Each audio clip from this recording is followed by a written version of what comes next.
सोनामुखी, हरड़, मुलेठी जैसी अनेक जड़ी बूटियां और हजारों वर्षों का प्राचीन आयुर्वेदिक ज्ञान इस एक बोतल में समाया हुआ है। कायम टैबलेट, आपकी खुशियों का साथी।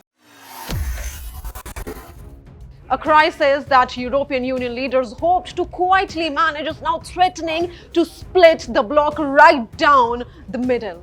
At the center of it all is Ukraine's President Volodymyr Zelenskyy, and a 140 billion euros plan meant to keep Ukraine's war economy alive may now be tearing the European Union apart. Because European Union governments are openly rejecting what they call a blank check demand from Belgium, the country that holds most of Europe's frozen Russian assets. And without unity, Ukraine's financial lifeline could collapse as early as April.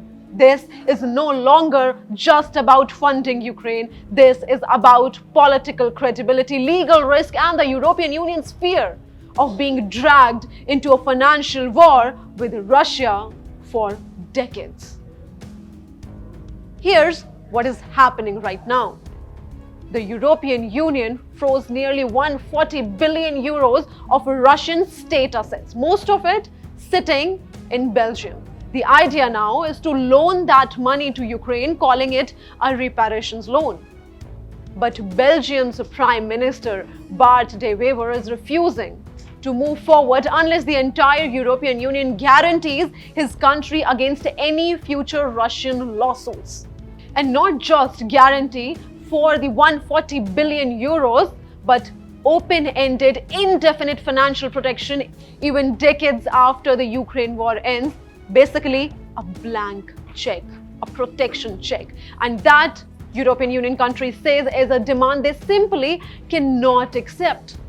European Union diplomats are warning that agreeing to this would leave their treasuries exposed to unpredictable court rulings, potentially costing billions long after Russia and Ukraine reach a settlement if they do.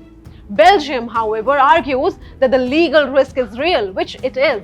If Russia retaliates by taking the European Union to international courts, Belgium, as the custodian of these frozen assets, would be the primary target for Russia. So Belgium wants a safety net, a big one, a guarantee that goes beyond 140 billion euros and that can be paid out within days if Russia wins any lawsuit. Meanwhile, European Union governments say the plan is already legally sound, that the risk of losing in court is tiny. But politically, they say no country wants to sign a check with no upper limit. And their message is clear. If Belgium wants extraordinary protection, it is on its own. So what happens now?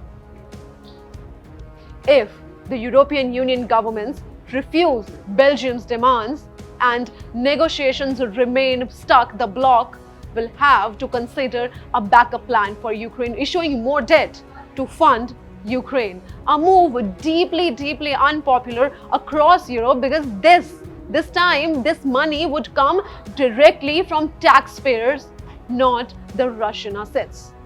The European Commission says it is racing against time. What was meant to be a united show of strength against Russia has turned into one of the biggest internal rifts the European Union has seen since the Ukraine war began.